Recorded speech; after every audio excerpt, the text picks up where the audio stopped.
Gracias por acompañarnos. Es hora de dar un aplauso y dar la bienvenida a los speakers de nuestra próxima sesión.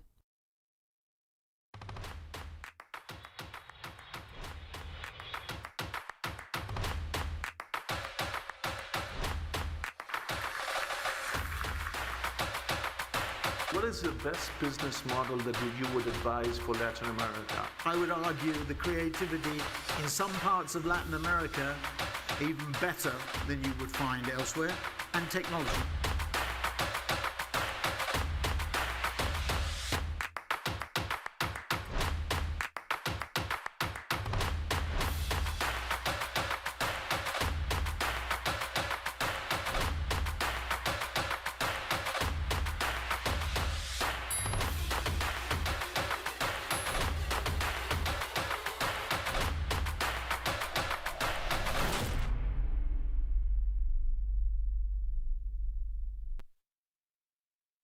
Behind you. Buenas, buenas.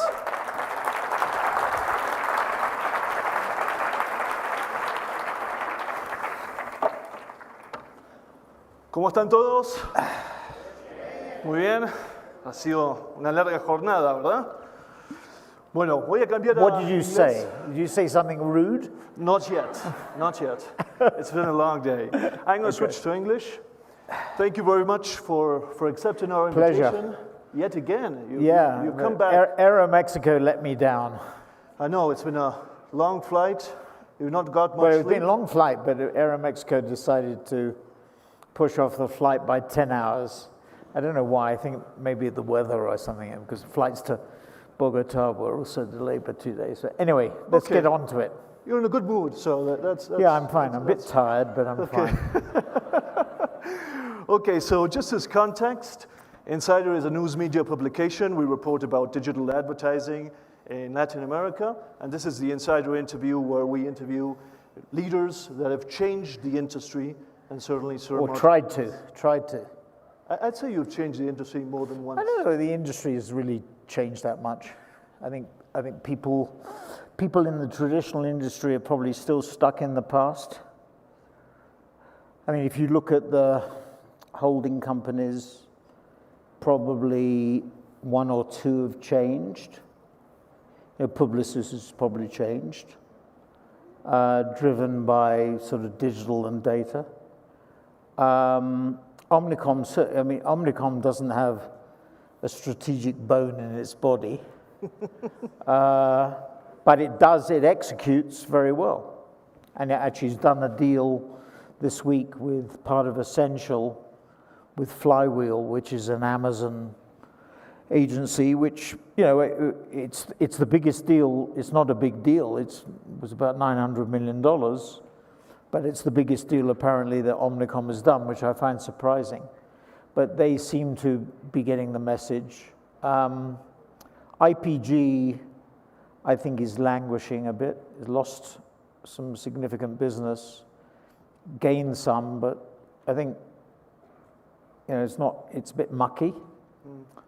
WPP is in the doldrums, and you can see the pressure building on the leadership there, making sort of extraordinary statements, which we don't. Not too kind to you. No, but I think not factual, and rather insulting to the people who were there. Forget about me for a minute. And in fact, the people who make those comments were there at the time, so it's a little bit strange to be making critical comments about your own performance. We're talking about Mark Reed's comments about Whatever you're talking about. Okay. And then you go on to Dentsu, and I think Japanese companies find it difficult to run international businesses in our industry. And my view is that, for what it's worth, which is worth very little, is that Dentsu should be split into two, and the Japanese should go back home to Japan, and the international business should be elsewhere. Because the Japanese business is hugely powerful in Japan, is an extraordinarily good business in Japan, has almost a monopoly with Hakuhodo. They have about 80-85% of the business. And then Havas has disappeared into Vivendi.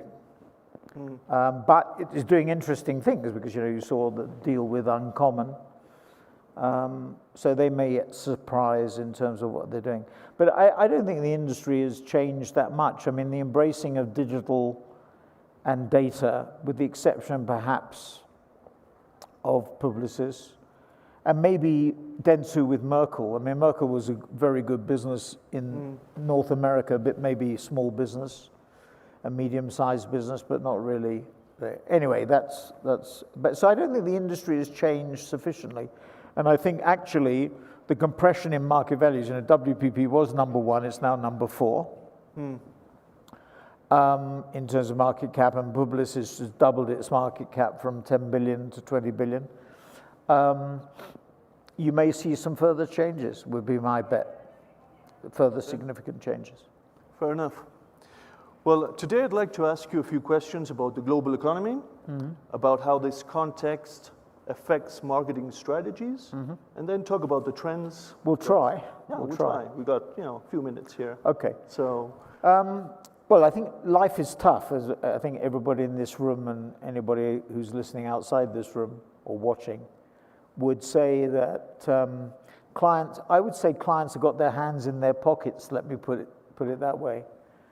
The global uncertainties around US and China relationships or lack of them, the global uncertainties around Russia and Ukraine, which tends to get sidelined given what's going on in the Middle East, and then the uncertainties around Iran, which is the driver for, what's happened in the Middle East. October the 7th, I think, was driven by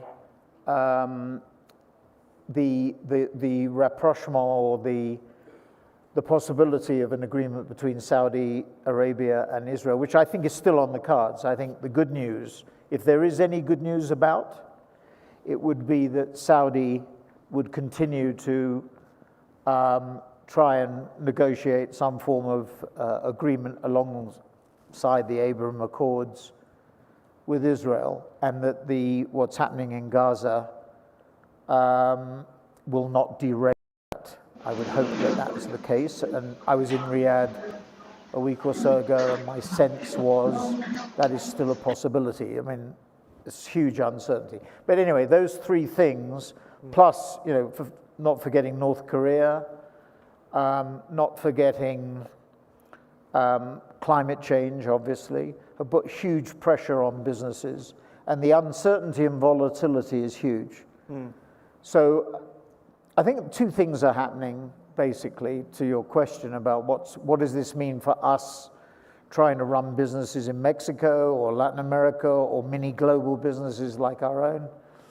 It means two things. One is that, in the last 40 years, it was an era of deglobalization. Ted Levitt was the Harvard Business School professor in '83 who said, consumers will consume everything in the same way everywhere. That he over-egged the pudding. He extrapolated it too far, as he admitted. We did a 20-year anniversary of the article at Harvard Business School, I remember, in 2003. And it was before he died of cancer, sadly, and he said, I over-egged the pudding to make the point.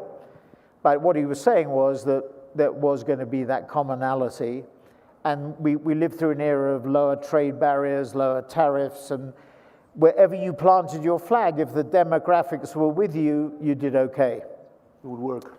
That has changed, and without wanting to depress people too much, what's happening in the Middle East, I think, is another signal that the world is changing. The rise of what is called the Global South, misnamed because there are global North countries in there as well. But, when you see what Brazil, India, and other countries are doing, what Saudi is doing, it signals a change in the world order of quite some significance. And when you look forward to 2050, if you look at the projections, the biggest economy in the world by size will be China. The second will be USA, not on a per capita basis, but absolute size. The third will be India. The fourth would be Indonesia, and then fifth, Germany. So 3 out of the top 5 will be from Asia. So when you look at the world now, in a world where there is this fragmentation, fractionalization, deglobalization, however you want to put it, change in the power base. I mean, to me, President Xi is more about Mao Zedong than Deng Xiaoping, if you get the drift. Namely, he's more concerned, I think, about China's position politically on the world stage and about Chinese power. And the Americans are concerned about that because they see the rise of China and the eclipsing of the US economy. I think in that world, when you're trying to run a business, you have to pick your geographical territories very carefully. And if I look at the world now, I'm very bullish on North and South America. I think that the growth we're seeing here in Mexico in terms of FDI and the economy, despite the color of the government and the color of governments elsewhere in Latin America, whether it be Lula in Brazil or in Chile, although they're moving back to the center or to the right at the moment. When you see the governments, the leaders of those governments, we see in Colombia with Petru taking over from Duque, what you see them is wrestling with the difficulty of running countries at that scale in a world where we are in the moment. So I see Mexico, for example, being extremely attractive. I see Colombia, I see Brazil, Argentina, and Uruguay. I pick out those 5 economies, partly because that's where we have 3,500 people out of 8,500, and therefore it's important to us. I'm subjective about it, but also because I think the people are superb, and I think technologically and creatively they're extremely strong. And our industry underestimates, those 6 holding companies and others underestimate the strength of those people. And if you look at, say South America, and you look at Mexico, for example, as we're sitting here in Mexico City, when Apple and Tesla have supply chain problems, what do they think of? They think of Mexico. I think you can't repot manufacturing into the US. You can build chip factories in Columbus, Ohio, and Brookfield and Intel are doing that. But I think labor-intensive manufacturing, you see the UAW agreements with GM and Ford and Stellantis. These are labor agreements that are pricing labor at a higher level, and obviously you're going to put a premium on automation. So that's one thing. So pick your countries. So North and South America, the Middle East, huge opportunity. The vision of MBS in Saudi is huge. It's on a scale that we've never seen before. I mean, nation branding, you would focus on the Olympics, the World Cup, and Formula One. If a leader of a country wanted to reposition their country, what MBS is doing it on a scale and with an impact, whether it be golf or soccer or martial arts or whatever it happens to be, which is extremely cultural and very socially focused. So Middle East. Africa is too volatile for my taste, but there is opportunity in Ethiopia, in Kenya, in Nigeria, and other countries. And then Asia, I'll come back to Europe in a second. Asia, led by China, continue to be the case, but the issue around Taiwan and the security around Taiwan, if you're big in China, do you really want to be bigger? And big is defined as 20% or more of your sales, because China is 20 trillion of GDP versus 100 for the world, so it's 20%. So that's the marker. So Apple is 20% of iPhone sales are in China. It's the right weighting. If you're above that, do you want to go further given the security risk? If you're below that, you probably, like us, you want to build. Now, because of that security issue around Taiwan, and I think Xi will eventually absorb Taiwan in exactly the same way as he has absorbed Hong Kong, if you agree with that, India obviously benefits from that, and under Modi's leadership, somewhat controversially, but he has built the Indian brand to an extraordinary degree. I mean, one looks around the world for political leadership, and like it or not, Modi has done an incredible job with brand India. Indonesia, as I mentioned, Thailand, the Philippines, Malaysia, Singapore. The new Asia, rather than Japan and Australia and New Zealand, I think will be to the fore. And that leaves Europe, and every client that I speak to thinks about Europe from a cost point of view. And that brings me to the second point. First is geographical fragmentation and pick your markets carefully. The second is digital transformation led increasingly by AI. We'll get into blockchain, no doubt, and not so much crypto and NFTs and cloud computing and quantum computing, etc., and the blockchain and metaverse, which you're cynical about, but I'm not so cynical about. I think it's a great opportunity. Those technologies will become increasingly important, and countries like France, Germany, Italy, Spain, and the UK will become more cost efficient, and countries around the world will become cost efficient as a result. So two things: geographical fragmentation and digital transformation.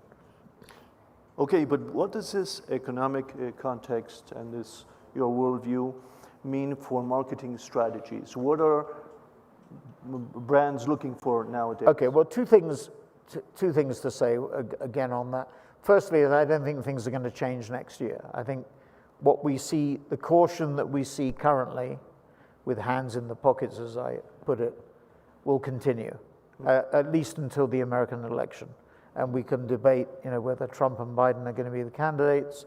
If they are, if the economy is soft in America next year, Trump has a very good chance, in my view, if he can overcome the legal problems he faces.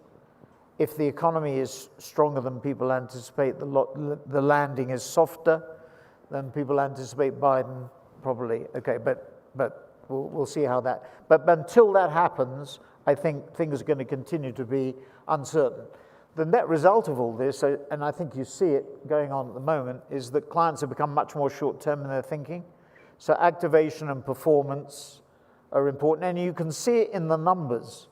I mean, to me, and this doesn't get commented on much, it is quite extraordinary that the platforms are growing this year by 6, 7, 8, 9, 10, 11% overall. We'll see how it pans out. In Q1, 2, and 3, Alphabet has grown its ad revenues by 3, I think then 6, and then 9.5%.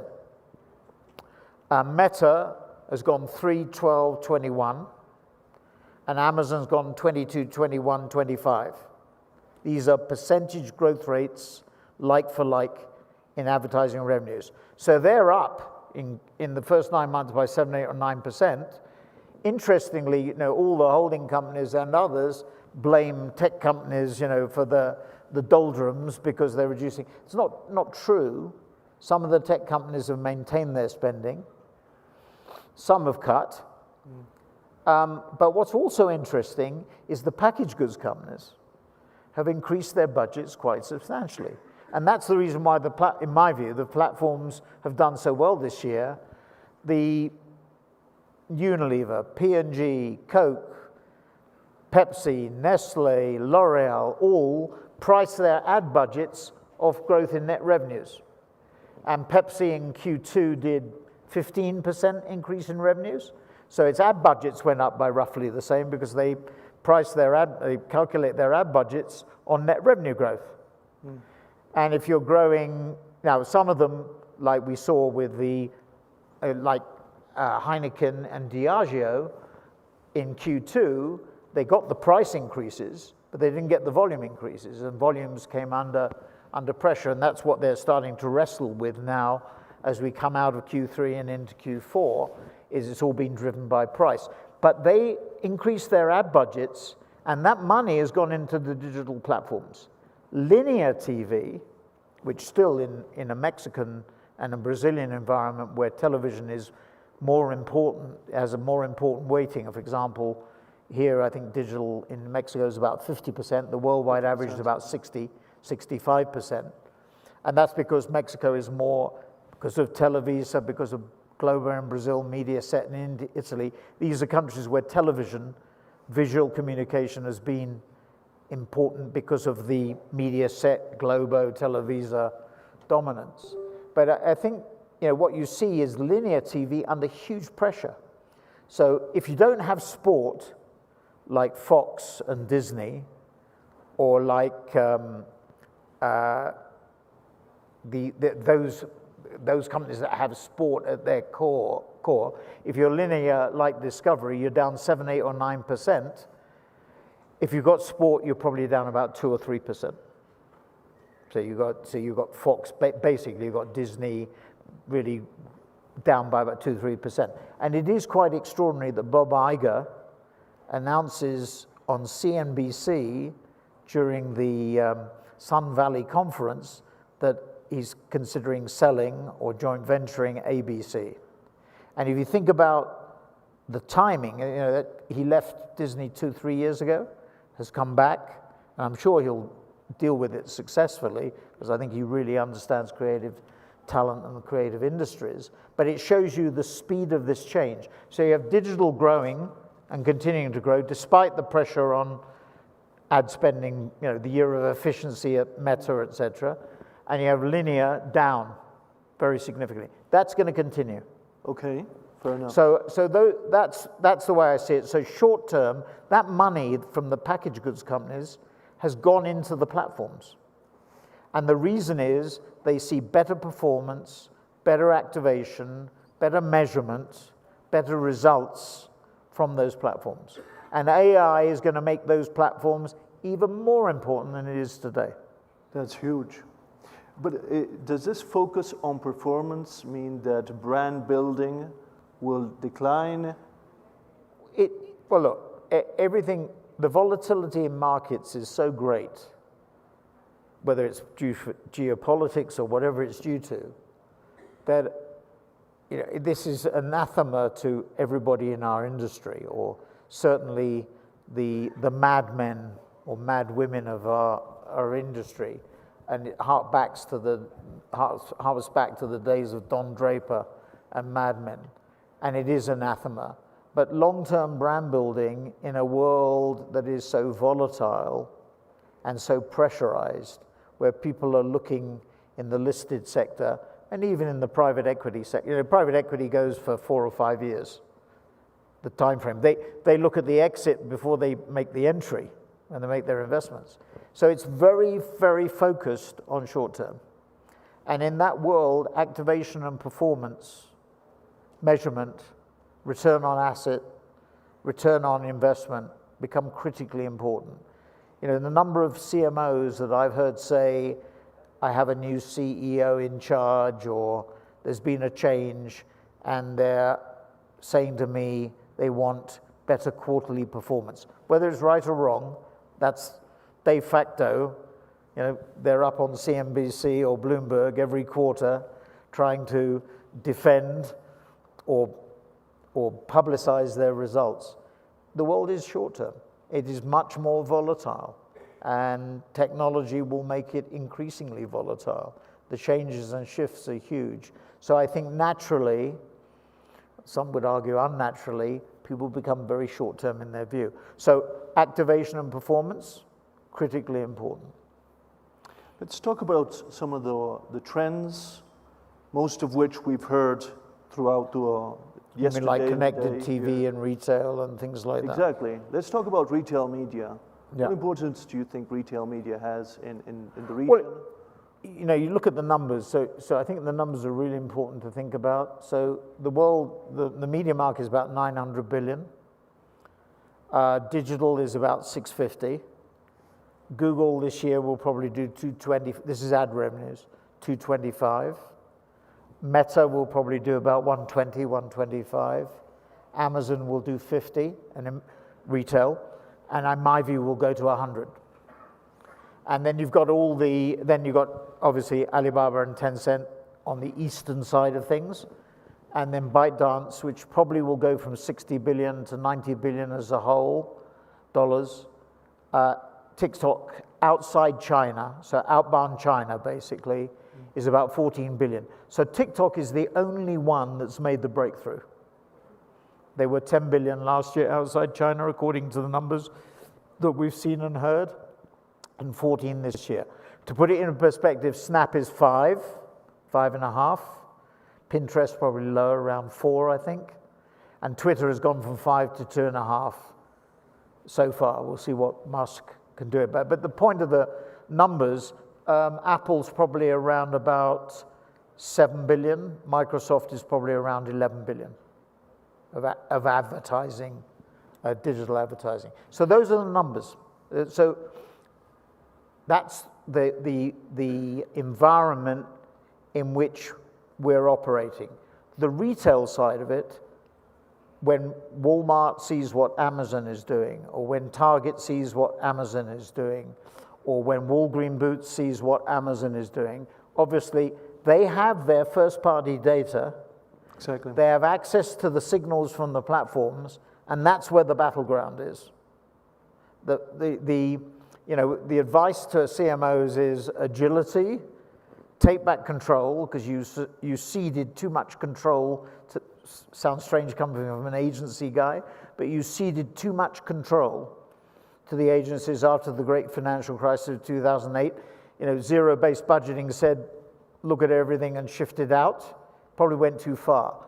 The critical battleground now is first-party data, which the retailers have, plus the signals from the platforms, which those 6 platforms in particular have and are developing. And the real issue for any marketeer, to my mind, the best model is the Netflix model. I call it the Netflix model, and they are probably the greatest proponents of personalization or hyper-personalization at scale that we've seen. And even the big tech companies can learn from what they wrestle with over the years.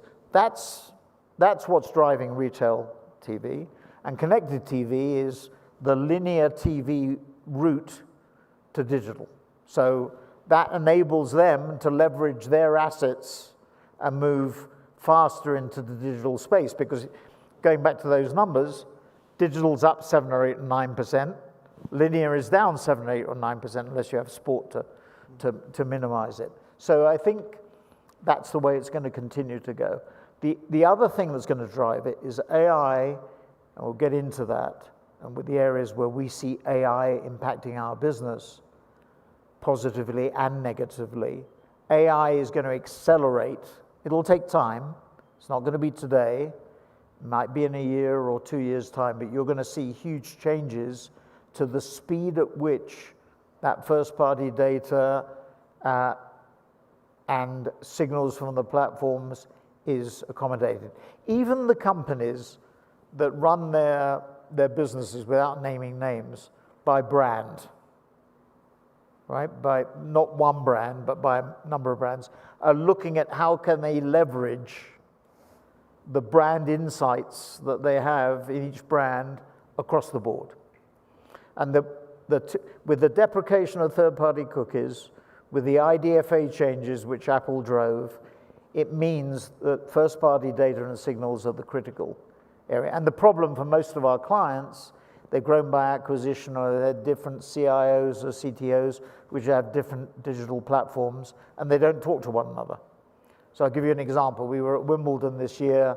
We had a breakfast for clients before the tennis, and I remember a retailer, a guy I'd worked with at WPP, walked in and said he had 18 to 19 million addresses, first-party addresses in the UK, perfectly honed, perfectly put together. And then there was a woman who ran a very significant part of a global packaged goods companies who said she had very little concrete, integrated first-party data. That is the critical issue. It's the relationship, the face-to-face relationship, the personalized relationship with the consumer that's really the critical battleground.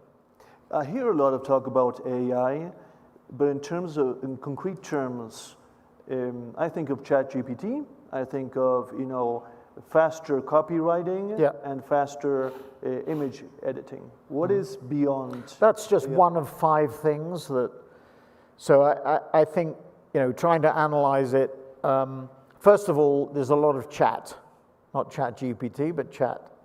And the chat, the best way to engage with clients is to talk about AI, because the uncertainty is so great, and given the geopolitical environment, it's accelerated because of that they want to talk about it. They don't understand it necessarily. They're not comfortable with it, and they want to see what the changes are. So getting workshops going is probably the biggest growth industry at the moment, not from a revenue point of view, but from an activity and time point of view. That is going to morph into concrete actions. So where are the concrete actions? Currently, and there may be additions to this, there are 5 that I would say highlight. The first is what you touched on, which is visualization and copywriting. It took us 3 weeks, takes us 3 hours or 13 hours or 30 hours. Clients are going to say, I want a piece of that. Definitely. You're selling me time. We should sell outcomes, which is another big issue, but we sell time, unfortunately. And they will say, well, it's going to take you less time, therefore we want a piece of that. So that's going to be positive and negative. So that's one thing. The second thing is hyper-personalization at scale. We thought the web would drive personalization. AI is going to take it to a totally different level. We might produce for Netflix 1.5 million creative assets. We're going to be able to produce multiples of that. So that means more. So that's a positive. We'll be doing more work. It'll be more efficient, and we'll do more. The third area is media planning and buying. The holding companies don't want to go anywhere near this for the obvious reason, but they have probably about 250,000 people between them working on media planning and buying. Everything you do in the digital space can be reduced to an algorithm. You will not need, and most of the media agencies operate on a semi-automated or labor-intensive basis. They're not automated to the degree that we often think they are. So there's going to be a huge change, in my view, on media planning and buying. If you look at Meta's results for Q3, their thing called, I think it's called Advantage Plus, which is their sort of media buying and planning platform for small and medium-sized businesses, is taking off hugely. So it's already starting to impact. Now, the platforms say they won't go to the enterprise level for media planning and buying, for obvious reasons. Don't have to go into that. But my view is that's going to happen. So media planning and buying is going to be completely revolutionized by AI algorithms. And the information we get will be much better. The human element will be honed and improved to an extraordinary degree, because we'll get better information and we'll make better planning and buying decisions. But you won't need 15,000 people in a network to do it. You'll need much fewer people in tech hubs to get done. So that's the third area. The fourth area is general efficiency. So Media Monks announced about 3 or 4 weeks ago at the OBS, the Outside Broadcasting Service conference in Amsterdam, an exclusive relationship with NVIDIA, with AWS, so Amazon Web Services, and Adobe in outside broadcasting. It's an interesting example. When you're filming an outside, a soccer match, a cricket match, IPL, whatever it is, basketball, you need an outside broadcasting truck. That costs you about probably $7 or $8 million. You amortize it over 5 years, so it costs you on an annual basis that's called $1.25 million. We can provide, with those 3 partners I mentioned, a cloud-based AI solution for $100,000. So 10% of the annual cost, maybe even less, that shows you the efficiencies that you'll be able to get from AI at both agency and client level. And the fifth area, so that's the fourth, the fifth area, which I think is the most powerful, is knowledge transfer, what I call the democratization of knowledge. We have 700 people working on Alphabet around the world. We have 200 people working on our second largest client, which is NDA, but it's a big telecoms company you can think of. If we can get every one of those people to know what the other 699 or 199 know about our client and what we do, that is a huge advantage. It will make agencies more efficient and clients more efficient. It will flatten organizations, and they will be less vertical. They'll be more horizontal. And the interesting thing about that is when you go deep inside client organizations or agency organizations, the people they thirst for cooperation, they thirst for integration, they thirst for sharing knowledge. The further up you go, with all due respect to anybody in this room and outside it, the further up you go, the more resistance you get. You know, I want to control my empire.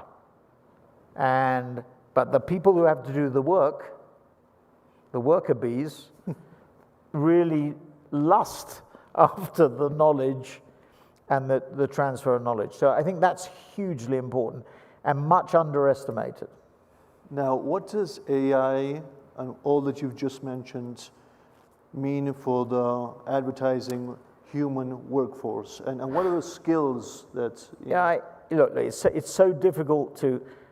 John Maynard Keynes was a famous economist, and he wrote a book in 1929 called The General Theory, but I don't think it was in The General Theory.